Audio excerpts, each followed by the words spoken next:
좀 놀라실 수도 있는데 머리를 좀 심하게 깎았죠? 예전보다 더 짧게 깎는데 왜냐면 두피가 좀 이제 많이 건조해지고 그래서 아예 앞부분만 살짝 남기고 거의 빡빡 수준으로 깎습니다 이제. 안쪽까지 완전히 밀어서 마음 같아서는 다 밀어버리고 싶은데 그럼 너무 흉하기 때문에 머리도 큰 녀석이 그러면 말올리면 기겁할 정도로 미는 건데 이래도 그리고 나서 이제 크림 같은 거를 바르기도 좋고 수분을 유지하기도 좋아서 자주 이렇게 깎는데 방송 부적합 수준이죠. 놀라실 수도 있어서 어, 그냥 그러려니 하세요. 뭐 모자를 쓸까 하다가 그게 더 보기 싫을 것 같아서. 오늘 얘기할 거는 역시 산수 얘기인데 원래는 하루가 좀 늦어졌어요. 어제 한 내용이에요. 어제 워크카운슬에서 클로드 아퍼스 4.6, GPT 5.2 Thinking, 제미나이 3 프로랑 같이 전술 전략 회의를 한 건데 그 전술 전략 회의를 오늘 아침까지도 했어. 그러니까 이틀 연속한 거지. 포지션은 이미 원래는 스카우트 포지션이 있었고요. 스카우트 포지션이 조금 있었는데 좀 산수가 너무 말도 안 되는 수준까지 오길래 포지션을 좀 크게 늘렸습니다. 그런데 조심스럽죠? 조심스러운데 여러분 상식에 맡길게. 나는 수업료를 지불할 용의가 있어서 포지션을 잡은 거야. 어차피 에코티 인베스트먼트를 한다는 건 픽스드 인컴 인베스트먼트가 아니고 반드 인베스트먼트가 아니고 채권 인베스트먼트가 아니고 에코티 주식 투자를 한다라는 건 리스크 테이커예요. 위험을 감수한다는 뜻이기 때문에 그리고 승률이 100%일 수가 없기 때문에 반드시 수업료는 언젠가는 치를 수 있습니다. 그러니까 수업료를 치를 수 있다라는 각오로 생각을 해야 되는데 사람들이 물리고 방치를 하게 되는 이유가 자기 티시스가 무너졌는데도 계속 들고 갈 때가 문제인 거거든요. 자기 티시스가 무너지면 짤없이 잘라야 돼. 그게 수업료야. 근데 그 수업료가 또 너무 작잖아? 그럼 맞아도 안 아파. 성장을 못해? 이 정도는 돼야 돼? 이 정도 안 아프지? 이 정도는 돼야 돼? 그래야 좀 아픈데? 이거 찔렸으면 잘못하면 죽었을 수도 있는데 라는 수준으로 좀 맞아야 돼. 그러니까 그 정도 사이즈를 풀 포지션이라고 생각을 하는 거야. 내가 좀 맞으면 아프겠다 하는 정도. 꽤 아프겠다? 생명의 위협을 느끼는 수준이면 올인인 거고 꽤 아프겠다 수준을 풀 포지션이라고 생각했을 때 그 풀 포지션의 한 10% 정도가 스카우트 포지션인 거예요. 천병을 내보낼 때 그 스카우트 포지션에서 이거는 산수가 맞아 떨어지는데 너무 심하게 맞아 떨어지는데 그러면 이제 포지션을 절반 수준까지도 가는 거고 거기서 어느 정도 더 확인이 됐다 그러면 풀 포지션으로 늘어나는 거죠. 저는 이제 절반 포지션까지 온 정도인데 마지막 단계만 확인이 되면 풀 포지션까지 갈 수 있는 절반을 좀 넘어섰네요. 너무 매력적이어서 생각을 한번 해보세요. 이런 회사가 있다고 생각을 해봐. 100억짜리 회사가 있어. 100억짜리 회사가 있는데 얘가 1년에 10억씩 벌어. 그게 무슨 뜻일까요? 이거 단순한 산수를 해봤을 때 100억짜리 회사를 통째로 사서 연 10% 복리로 굴러가니까 6년에서 7년이면 원금이 회수된다는 뜻이야. 그 정도 회사면 굉장히 매력적인 거잖아요. 그리고 물론 10% 10억씩 번다는 전제가 계속 유지가 될 때. 근데 얘가 10억씩 버는 게 아니고 10억, 11억, 12억 이러고 버네? 만약에 그게 늘어나? 돈 버는 게? 연봉이 늘어나는 애야? 그러면 이제 그걸 성장이라고 생각하는 거거든요. 그런데 그 성장도 만약에 10억, 20억, 30억 이러고 늘어나면 폭발적인 성장인 거고 그럼 프리미엄을 받기 시작하잖아요. 그게 이차미분 가속도니까. 성장의 가속도. 근데 그렇게 봐주는 애들은 성장주라고 하는 거고 그냥 단순하게 밸류로 생각했을 때 가치주라고 생각을 했을 때 100억짜리 회사인데 연 10%씩 수익을 준다. 얘가 창출하는 프리 캐시 플로우가 10%다. 그랬을 때 프리 캐시 플로우 일드라는 말을 써요. 마켓캡으로 프리 캐시 플로우를 나누는 거야. 애뉴얼 프리 캐시 플로우로. 그러니까 애뉴얼 프리 캐시 플로우가 10억일 때 마켓 캡이 시가총액이 100억이다. 그러면 FCF 일드가 10억인 거거든요. 근데 뭘 하나 감안을 해야 되냐면 이 회사가 SBC라는 게 있어. Stock Based Compensation. 한 5, 6% 정도, 5% 정도를 매년 그 직원들한테 스탁 옵션을 주든가 이래서 보상을 주는 거야. 그럼 그거는 오너즈 일드가 아니잖아요. 오너즈 일드가 아니라는 뜻은 그 이 회사가 매년 버는 10억 중에 4, 5억은 내게 아니라는 뜻이거든요. 근데 그렇게 따져도 프리 캐시 플로우 일드가 5%가 넘죠. 그러면 무휴형 국채 수익률은 훨씬 뛰어넘는 거예요, 여전히. 그런데 그러면서 그로스 마진이 이익률이 89%에 달해. 공장이 없다는 뜻이야. 공장이 없다는 뜻이니까 뭐 소프트웨어를 팔거나 그런 회사라는 뜻이고, 오퍼레이팅 캐시 플로우가 10억 수준이고 10 빌리언, 그러니까 계산하기 편하게 그냥 억이라고 하는 거고 10 빌리언 수준이고, 그리고 annual recurring revenue, 매년 창출하는 매출 그 정도가 한 25 빌리언 수준. 거기다가 매년 10% 정도 늘어난다고 가이던스를 하는 회사. 그리고 수주한 거 RPO라고 합니다. Remaining Performance Obligations라고. 이거는 이미 따놓은 거예요. 앞으로 돈이 들어올 거야. 이미 따놓은 수주. 그렇게 생각을 했을 때 22빌리언이 있으니까 2년 정도치 일감은 이미 있는 거야. 컨트랙트가. 그리고 매출 성장률의 10% 정도? 그리고 포워드 P 같은 건 저는 원래는 그렇게 좋아하지 않는데, 포워드 P를 만약에 쳐준다면, 포워드 P를 쳐주면 11배? 갭 수준으로 14배? 그리고 아까 얘기했듯이 스톡 베이스드 컴pensation이 5에서 6 빌리언? 근데 더 재밌는 거는 SBC를 생각을 해도, 감안을 한다고 해도 매년 이 회사가 7% 정도씩 자사주를 사들여. 그리고 소각해. 그러면 SBC를 퉁칠 수 있는 거야. 스톡 베이스드 컴pensation을. 주식이 소각되니까. 그리고 넷 데트는 무시업을 수준이야. 부채가 거의 없어. 근데 이 회사의 올타임 하이 주가가 688달러야.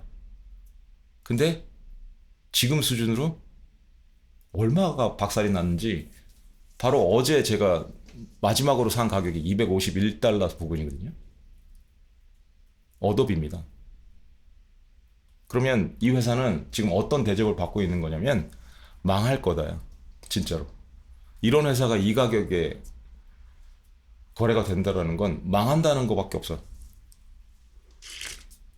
안 망할 거잖아? 말이 안 되는 가격이거든요. 제가 주가 원론에서 얘기했잖아요. DCF 모형, Discounted Cash Flow 모형을 단순화하면 밸류는 Free Cash Flow 나누기 R-G다. 근데 R 수준은 거의 다른 기업들이랑 비슷하다고. 디스카운트 레이트는, 할인율은.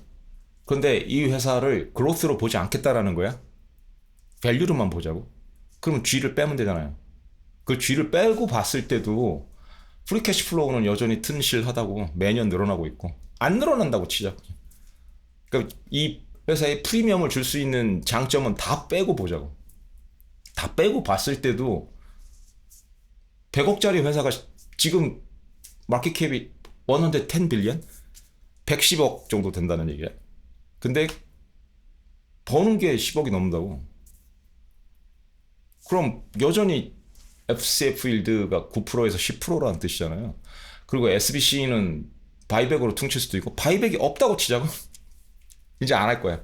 그렇게 쳐도 FCF 일드가 9%에서 10%짜리가 청산가치 수준에서 거래가 된다. 이게 말이 안 된다고.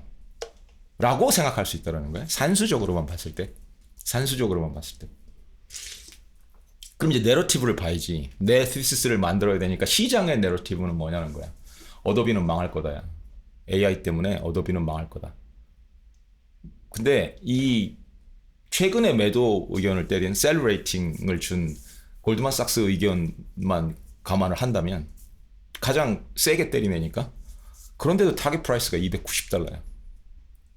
셀인데 매도 의견인데 $290죠. 왜 $290를 때렸냐면 그 부근에서 거래를 하고 있었기 때문에 그걸 때린 거야. 만약에 지금 때렸잖아? 그럼 한 $240에 때려놨을 거야. 원래 걔네들이 그렇게 하니까.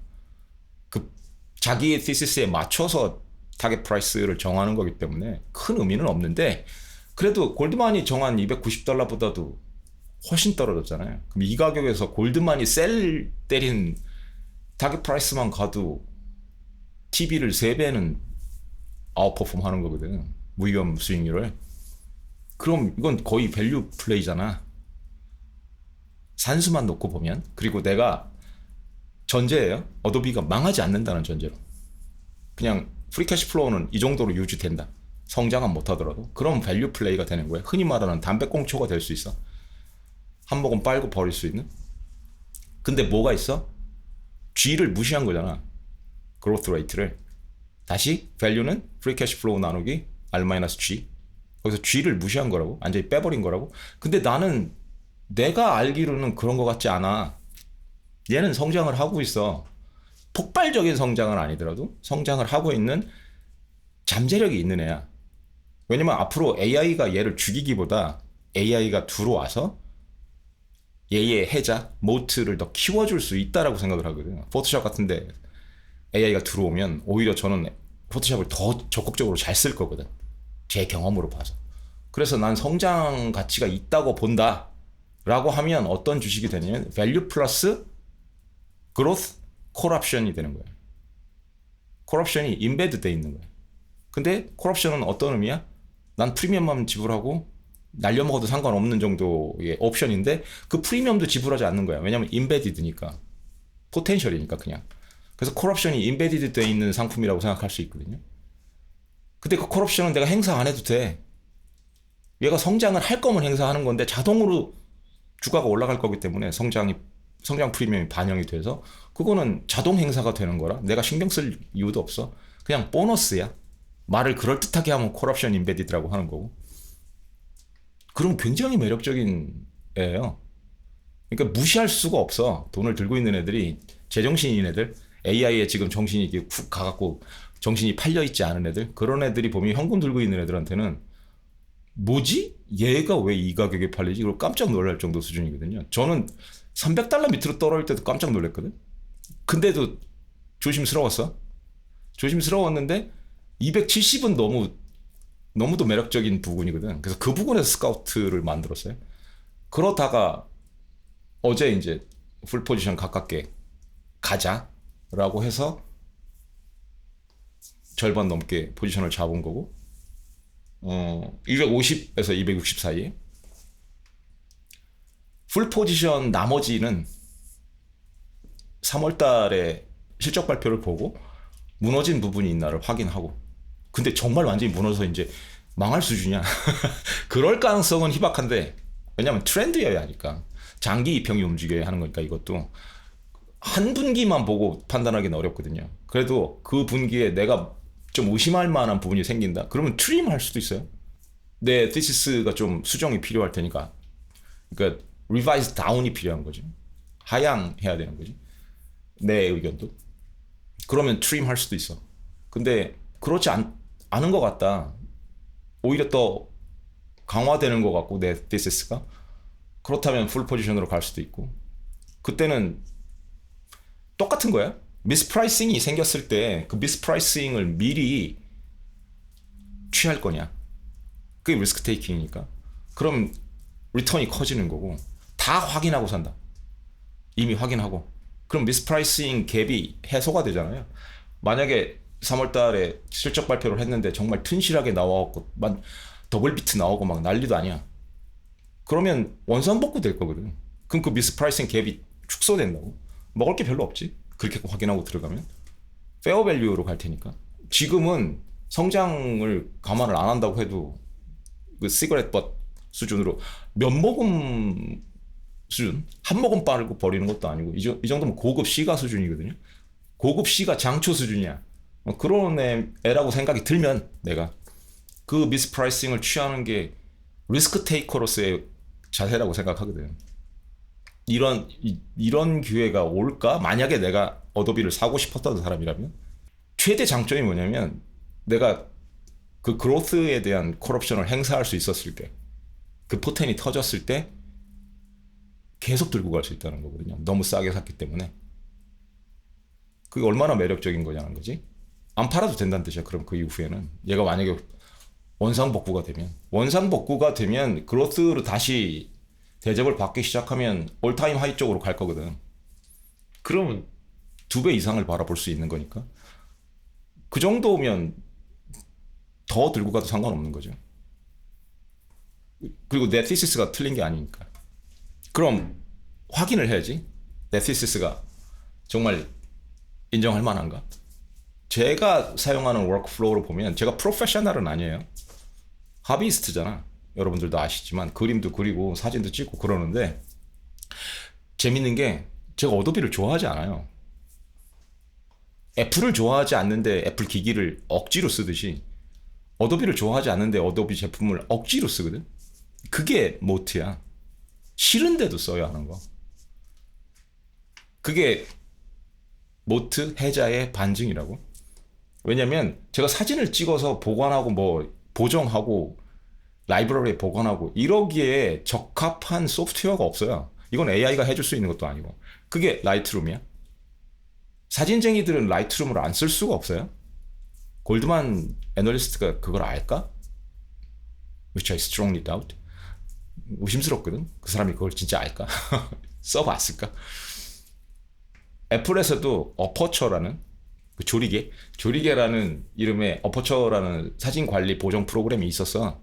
근데 이 라이트룸 때문에 애플이 버렸어 그걸. 그래서 독보적입니다. 라이트룸 밖에 거의 없다고 할 수 있을 정도로. 물론 다른 프로그램을 쓸 수도 있는데 그냥 대명사야. 사진 라이브러리 보정 소프트웨어로는 라이트룸이 대명사입니다. 그걸 이제 클라우드에도 보관을 하고 그걸 클라우드 용량에 따라서 또 구독제로 받는 거고, 라이트룸을 구독하면 1TB 받고 시작을 하는데 대부분 어떻게 하냐면 사진 보정에 자세히 사진을 보정할 때는 포토샵도 필요하기 때문에, 원래 포토샵이 사진 보정 프로그램이었으니까 포토샵하고 라이트룸하고 묶어서 구독제를 하나 만들죠. 크리에이티브 클라우드 전체 스위트를 살 수도 있지만 포토샵하고 라이트룸만 사는 게 훨씬 싸요. 그건 뭐 거의 50% 반값에 팔고 그러기 때문에 저는 그걸 쓰고 있거든요. 나머지 소프트웨어들은 그렇게 많이 쓰지 않기 때문에 그것만 본다고 해도 회사가 망하진 않는다. 그리고 제가 그림을 그릴 때도 포토샵이 분명히 사진 보정 프로그램인데 일러스트레이션 하는 사람들은 대부분이 포토샵을 씁니다. 이거에 대항마라고 할 수 있는 건 지금 현존하는 것 중에서는 뭐 크리타도 있고 클립 스튜디오도 있는데 제일 많이 쓰는 건 클립 스튜디오죠.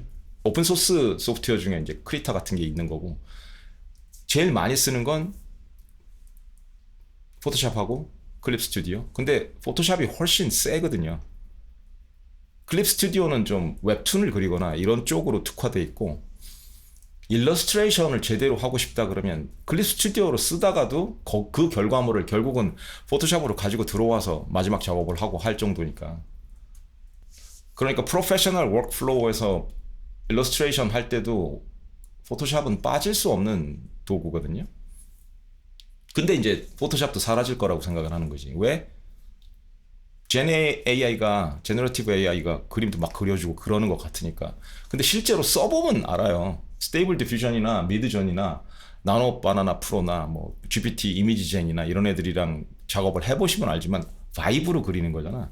말로 프롬프트를 해서. 그럼 랜덤하게 나온다고.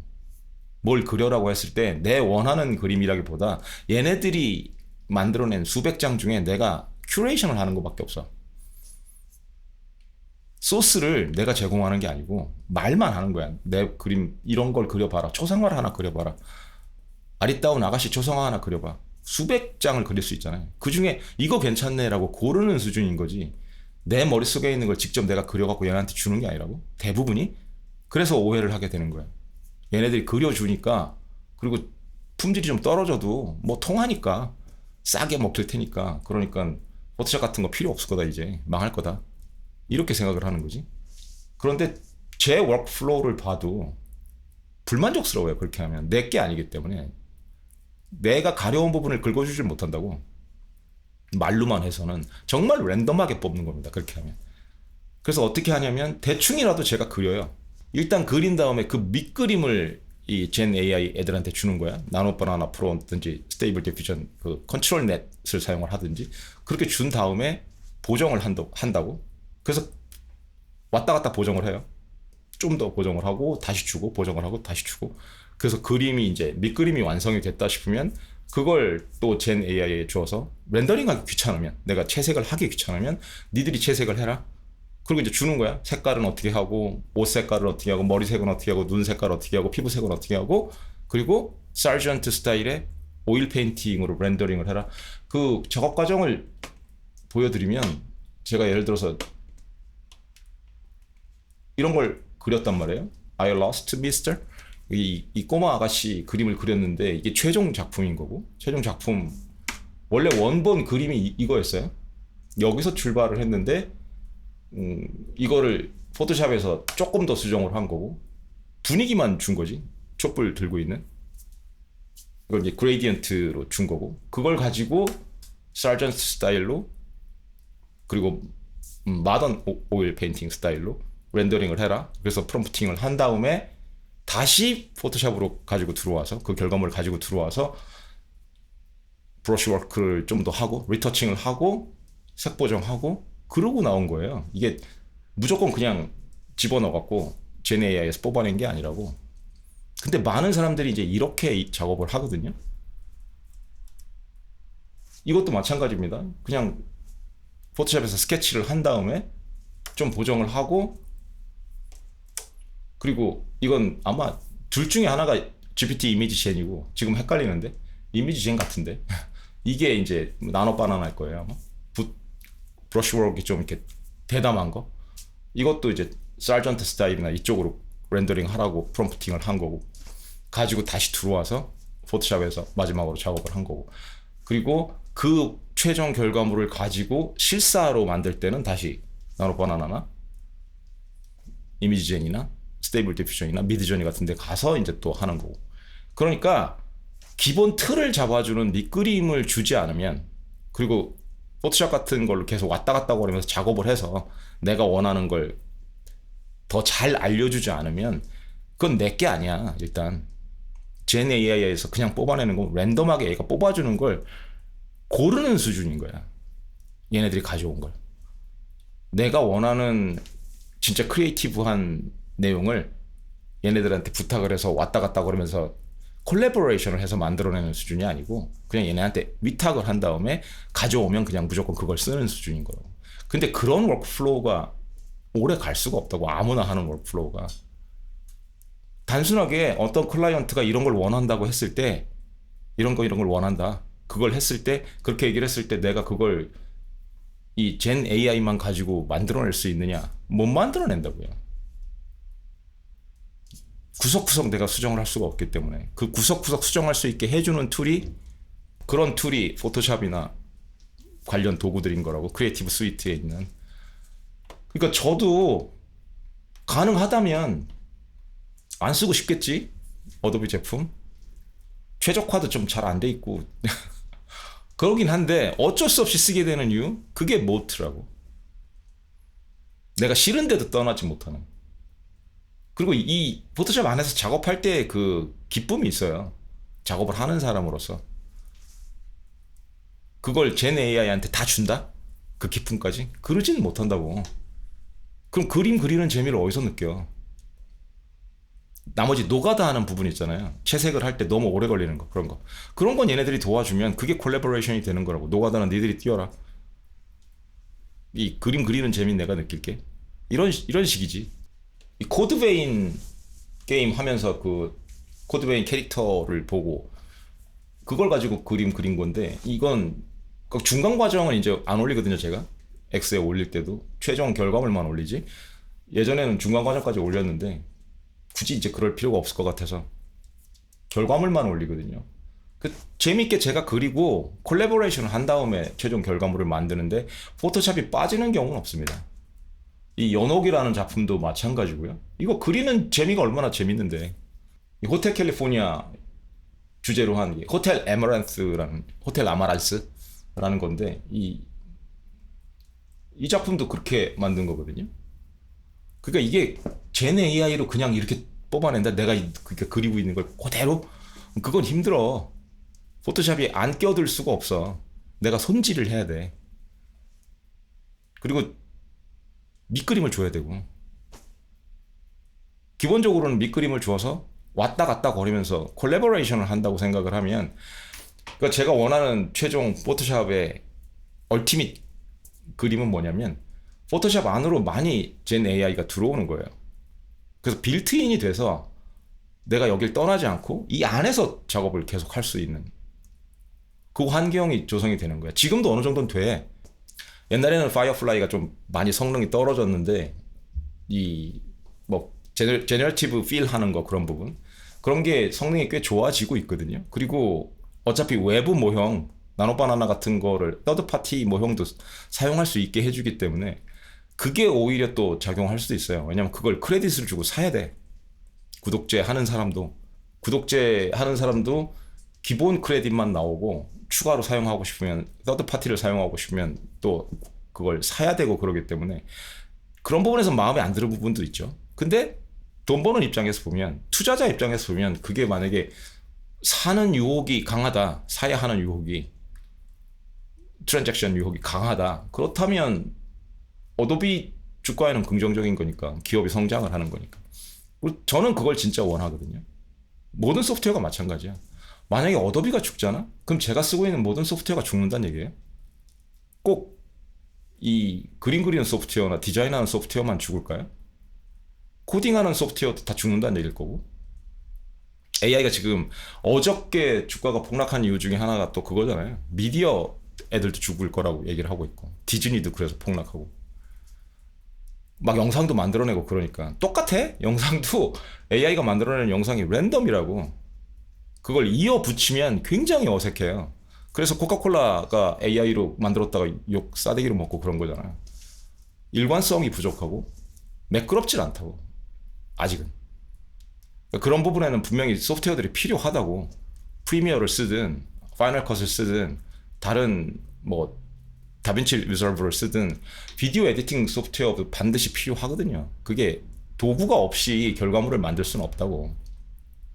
다른 부분도 마찬가지입니다. 오디오, 음악 만드는 소프트웨어. 음악 AI들이 나오니까 음악 만드는 소프트웨어가 다 죽어버릴까요? 뮤지션들이 다 사라져? 프로듀서들이 다 사라져? 그러면 제 지금 이거 녹음하는 것도 이 영상에 보이스를 녹음하는 것도 라직 프로로 녹음을 하고 있는데 애플도 위험해요. 애플도 소프트웨어 회사야. 반은. 그럼 애플은 뭐 멀쩡하겠어? 그러니까 지금 두들겨 맞는 애들을 보면 어저께 애플도 폭락했는데 왜지? AI가 얘네들까지 죽이려나? 이런 의심을 하게 만든다는 거지. 소프트웨어가 안 들어가 있는 회사가 없어. 마이크로소프트? 이름 자체가 마이크로소프트야. 그것도 웃긴 얘기인데 SaaS is dead라는 말을 처음에 한 친구가 그 마이크로소프트 CEO예요. 왜 자충수를 뒀는지를 모르겠는데 그때 원하는 건 그거였을 거야. 2년 전에 한 말인데 SaaS is dead. 그러니까 소프트웨어 에서 서비스라는 게 이제 앞으로 소프트웨어들이 위험하다라고 발언을 한 게 2년 정도 됐는데 그때의 노림수는 아마도 코파일럿을 띄우기 위한 발언이었을 텐데 자충수라고. 그럼 자기들은 소프트웨어를 안 파냐는 거야. 오피스도 소프트웨어고 윈도우도 소프트웨어고.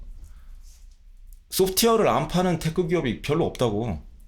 여러분들이 지금 사용하는 컴퓨터에서 소프트웨어들을 보시라고. 애플리케이션이라고 하는 것들. 이것들이 다 죽을 거라고 지금 오해를 하는 거라고. 바이브 코딩 해보셨어요?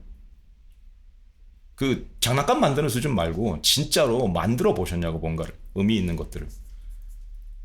그걸 정말로 며칠 고생해서 만들어 본 사람이나 제대로 이해할 수 있어. 왜 안 되는지. 얘네들이 만들어내는 블랙박스로는 이런 포토샵 같은 거대한 공룡 소프트웨어를 왜 못 만들어내는지 알 수 있다고.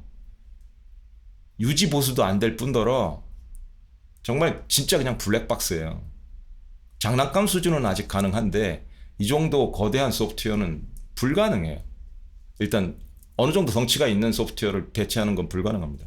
아직도 멀었다고. 특히 얘네들 컨텍스트 윈도우 문제 해결 안 되면 기술적으로 들어가면 할 말이 정말 많은데, 바로 이 월카운스를 할 때도 이 클로드 아퍼스 4.6이 1밀리언이라고 컨텍스트 윈도우가 1밀리언 토큰이라고 주장을 하는데, 월카운스를 하는 도중에도 컴팩팅을 해요. 압축을 한다고. 그게 눈에 보여. 그러다가 에러도 나고, 그리고 대부분을 까먹는 거야. 요약을 하니까. 코딩을 할 때도 그렇거든요. 이 얘기도 한번 한 적이 있는데, 이 컨텍스트라는 거는, 코딩 같은 거는 압축이 불가능해. 단 한 글자도 틀리면 안 되기 때문에. 그냥 단순하게 대화하는 거나 이런 거는 압축할 수 있는데, 요약을 할 수 있는데, 우리가 대화하는 내용이니까, 그냥 말이니까. 근데 코딩은 코드이기 때문에 한자도 압축을 할 수가 없어요. 다 외워야 돼, 통째로. 그래서 1밀리언 토큰이라고 해도 금방 날아갑니다. 코드 베이스가 좀 크면.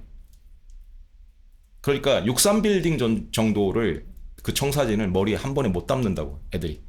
63빌딩의 화장실 정도 수준만 담을 수 있다고. 그걸 그 윈도우에서, 그 컨텍스트 윈도우에서 돌아다니는 거야. 그걸로 63빌딩을 짓는 거야. 그러니 얼마나 엉성하겠냐고. 장난감 수준으로밖에 못 짓는다고. 컨텍스트 윈도우를 유지를 못하기 때문에. 그걸 유지하는 척 하는 게 외부에 메모리를 두든가, 그 코드베이스를 계속 읽어드리든가, 필요한 부분을. 그래서 유지하는 척 하는 거지, 실제로 유지하는 게 아니라고.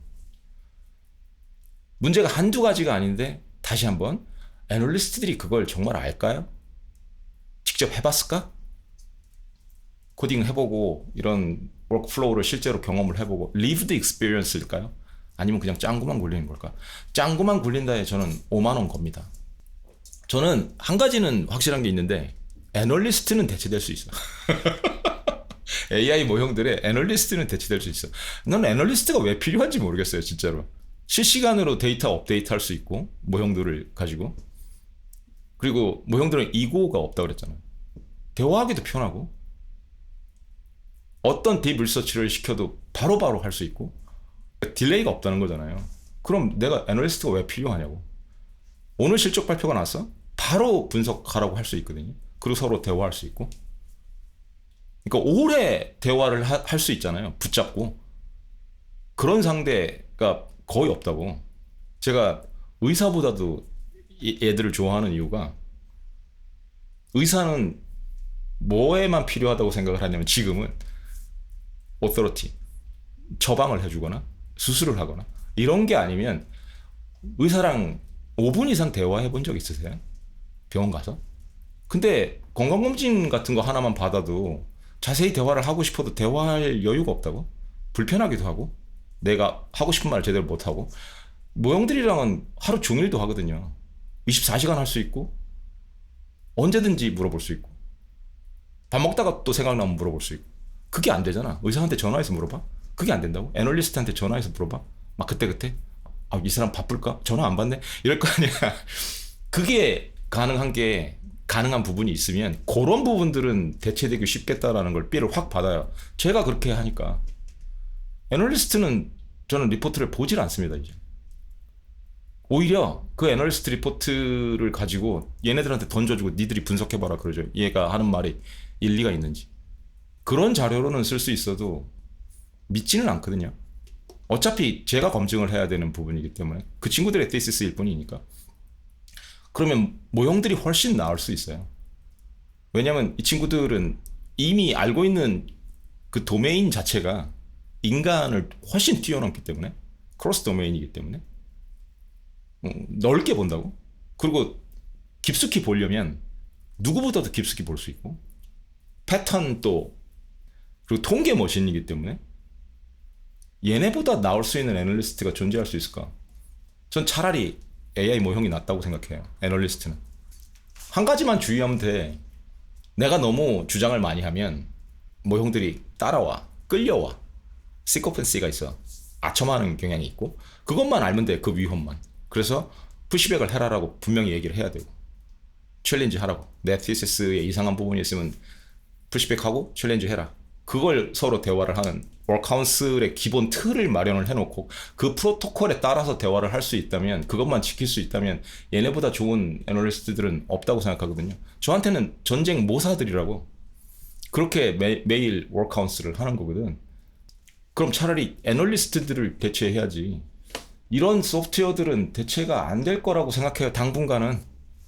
내가 계속 쓰고 있으니까. 이걸 넘쳐나는데 AI 모형들이, 내가 이 도구들을 안 쓰고는 일이 안 돼. 근데 그런 애널리스트들은 이 회사가, 이런 회사들이 망할 거래. 그래서 막 내다 버리고 있어. 그럼 같이 버려? 들여다 봐야지. 저 장초를 왜 그냥 버리지? 그냥 장초를 다 폈다고 버리네. 근데 가봤더니 고급 큐번 C가야. 야, 이걸 통째로 버렸네. 그걸 주울 수도 있다는 거야. 그게 내 thesis라면. 그리고 그 thesis를 확인해 나가는 과정에서 트렌치를 만들고 그 트렌치를 하나씩 디플로이를 하는 거죠. 그러니까 지금은 이제 어도비를 예로 들어서 산수를 적용하는 방법을 한번 설명을 해드린 거예요. 이게 옳다 그르다를 떠나서 틀릴 수도 있다고. 틀리면 어떻게 한다? 수업료를 내는 거야. 그게 이 시장의 구조야. 수업료를 한 푼도 안 낸다? 버핏도 수업료를 내요. 왜냐면 버핏도 실패한 투자들이 있으니까. 근데 우리가 뭐라고 수업료를 안 내? 백전백승 한다고? 백전백승을 한다. 백전노장. 교병필패라고 합니다. 다른 말로. 그건 교만한 군대라고. 무적함대가 왜 무적함대다? 져본 적이 없다? 맨날 족밥들이랑 싸웠거든. 그러다가 영국 가서 얻어 터진 거야. 마찬가지입니다. 내 스카티슈가 성장만 하면 되는 거야. 두 번 상처를 입지 않으면 돼. 비슷한 상황에서. 그러니까 이런 경험도 만약에 성공적이라면 내 테시스가 옳았던 거니까 거기서 교훈을 얻을 수 있는 거고, 실패한다면 어느 부분에서 실패했는지 수업료를 지불하면서 또 공부를 하는 거고, 그럼 그 구멍을 나중에 막아서 더 좋은 기회가 나왔을 때도 더 신중하게 그런 부분이 없는지 보고 들어가겠죠. 근데 지금으로 봐서는 숫자가 너무 매력적이라는 거야. 그냥 산수가 너무 매력적이죠. 이렇게 유포리아에 흔들리고 있는 시장을 봤을 때, 이 정도는 가져다 버릴 수도 있겠다 진짜. 다른 데 정신이 팔려서. 미스프라이싱이라는 걸 봤을 때, 미스프라이싱 기회라는 걸 봤을 때, 그 FCF 나누기 R-G는 value라는 걸 멘탈 모형을 머리에 잡고 봤을 때 미스프라이싱이 났을 때가 기회라는 거잖아요. 근데 미스프라이싱이 다운월드로 나야 돼. 그게 진짜 기회야. 인트린식 밸류는 위에 있는데 프라이스는 아래에 있을 때 그 갭을 먹는 거거든요. 그게 투자의 기본이잖아. 싸게 사서 제값에 팔거나 더 비싸게 파는 거라고. 근데 미스프라이싱이 위로 갔어. 내가 느끼기. 요즘 AI 주식들처럼 너무 위에 가 있어. 그럼 어떻게 돼? 그냥 따라가서 어떻게 뭘 먹겠다는 거냐. 무슨 미스프라이싱이 있는 거냐. 오히려 고평가 미스프라이싱이 있는 거잖아요. 그럼 이걸 먹으려면 어떻게 해야 돼? 숏을 때리는 수밖에 없어. 근데 숏은 시간과의 싸움이라고 그랬잖아. 그러니까 롱 포지션의 반대는 장기 투자자한테는 현금밖에 없다고. 무염 수익률에 굴리거나 RP에 굴리거나 그 방법밖에 없는 거야. 그렇게 봤을 때 제대로 미스프라이싱을 먹을 수 있는 방법은 인트린식 밸류보다 가치가 떨어졌을 때밖에 없어요. 그걸 성장 프리미엄이 있는 애라고 따졌을 때도 그때도 마찬가지입니다. 저평가돼 있을 때 사는 거지. 다 알려줬어. 온 세상 사람이 다 알아. 그 G의 크기도 알고 R의 크기도 대충 눈치 까고 프리 캐시 플로우도 대충 눈치 까. 그래서 거의 달나라 수준에 가 있어. 그럼 어떻게 되겠냐고. 최대치까지 끌어올려서 이미 페어 밸류인 거잖아. 한 3년치, 5년치까지 끌어와갖고 퍼펙트 엑스큐션을 전제로 페어 밸류를 받고 있는 거라고. 거기서 움직이는 거라고. 그럼 리스크가 어떻게 되냐고. 리스크 리턴, 그게 비대칭이라고 하는 게 에이시메트릭하다는 게 벌어도 크게 버는 게 없고 잃으면 왕창 잃는 구조라는 거야. 주식 투자는 그렇게 하면 안 된다고. 요구하는 수익률이 내가 까먹을 수 있는 거에 2배 이상이어야 돼. 내가 만약에 반토막 리스크가 있잖아. 더블을 발해야 된다고. 그걸 요구를 해야 된다고. 내가 너한테 100% 벌 수 있는 게 아니면 내가 너한테 왜 반토막이 날 리스크를 걸어야 하느냐. 그렇게 요구를 해야 된다고. 근데 지금 대부분의 AI 주식들은 장기로 봤을 때예요. 장기로. 막 스파이크를 할 수는 있는데 결국은 평균 회귀를 한다고. 그러면 그 곡선, 장기 곡선을 봤을 때 먹을 수 있는 건 10% 20% 수준인데 깨지면 반토막이거나 아니면 와이프아웃 수준이다. 거의 파산 수준이다. 그럼 비이성적인 거죠. 산수가 안 맞는 거라고. 특히 저처럼 나이가 좀 돼서 이제 자산을 불리기보다 지키면서 안정적으로 퍼체싱 파워를 유지해 가면서 조금씩만 화수분을 만들어 놓는 거. 돈이 사라지지 않는 수준. 그 정도 수준만 바라는 사람이라면 더욱 그렇습니다. 더욱 더 안정적으로 인트린식 밸류하고 미스프라이싱이 났을 때, 다운월드로 미스프라이싱이 났을 때 그걸 먹는 기회만 노려야 돼. 그게 팻 피치야. 그 버핏이 얘기하면 아무 때나 배트를 휘두르는 게 아니고 그런 기회가 왔을 때 이거는 치면 무조건 안타다. 그때 휘두른다는 거지. 왜냐면 시장은 야구 룰이 달라. 안 휘둘러도 안 죽어. 삼진아웃이라는 게 없어. 휘둘렀을 때 잘못해서 삼진아웃을 당하는 거지 안 휘두른다고 삼진아웃을 당하지 않는다고. 그냥 가만히 있어도 된다고. 이건 정말 팻피치다 할 때만 휘둘러도 된다고. 근데 아무 때나 휘둘러. 그러면 삼진아웃 당한다. 삼진아웃도 아니죠. 한 번에 퇴출될 가능성이 굉장히 크고요. 두 번도 기회를 주지 않습니다, 시장. 근데 이 어도비 같은 케이스도 여전히 성장성에 대한 믿음이 있었던 분들이 좀 일찍 들어갔어. 제가 아는 굉장히 유명한 분들도 어도비가 너무 저평가되어 있다라고 생각을 해서 성장성을 약간 감안을 하고 들어갔기 때문에 350에서 $400 수준에 들어가고 그랬거든요. 굉장히 많이 물려 있는 거죠. 그러니까 무조건 엔트리 포인트가 중요한 건데 이 정도면 정말 매력적인 가격일 수 있다라는 거예요. 티시스를 일단은 그렇게 잡고 그건 수정해 나갈 수도 있는 거고 수업료를 지불할 리스크도 있는 거고. 근데 산수는 맞아 떨어진다는 거지. 산수를 해보기에 정말 좋은 모범 사례예요. 틀린다고 해도. 그러니까 산수를 한번 해보세요. 이 프리 캐시 플로우 일드라는 것도 한번 보시고 여기 나와 있는 수치들을 보시면서 이게 맞든 틀리든 이게 산수가 맞으면 상식적으로 눈이 확 들어와야 돼. 그리고 자기한테 설명이 가능해야 돼. 아까 얘기했듯이 뭐 프리 캐시 플로우 일드가 10%다 이러면 설명을 할 수 있어야 된다. 이 회사를 사면 통째로 사면 단리로 생각했을 때 복리가 없고 단리로 생각했으면 10년 안에 원금을 회수하는 거고 복리다? 복리의 마법이 적용이 되니까 한 7년이면 원금을 회수할 수 있는 거라고. 그럼 굉장히 매력적인 거라고요. 프리 캐시 플로우 일드가 이 정도 센 애가 없어요, 별로 시장에. 그러니까 엔비디아의 프리 캐시 플로우를 생각을 해보면 4.5 트릴리언 마켓캡에 2025년 10월까지만 지금 수치가 나와 있기 때문에 아직 실적 발표를 안 했으니까 4분기는 그것만 따지면 77빌리언이거든요. 프리 캐시 플로우가. 그렇게 따지면 프리 캐시 플로우 일드가 1.7%밖에 안 나와요. 황당한 수준이거든요. 이 회사를 내가 통째로 4.5 트릴리언을 주고 사면 국채 수익률보다도 안 나온다는 거야. 너무 비싸게 주고 사는 거기 때문에. 근데 이걸 감안을 하고 엔비디아가 매력적이라고 생각을 하냐는 거지. 프리 캐시 플로우 일드라는 게 되게 단순한 얘기라고요.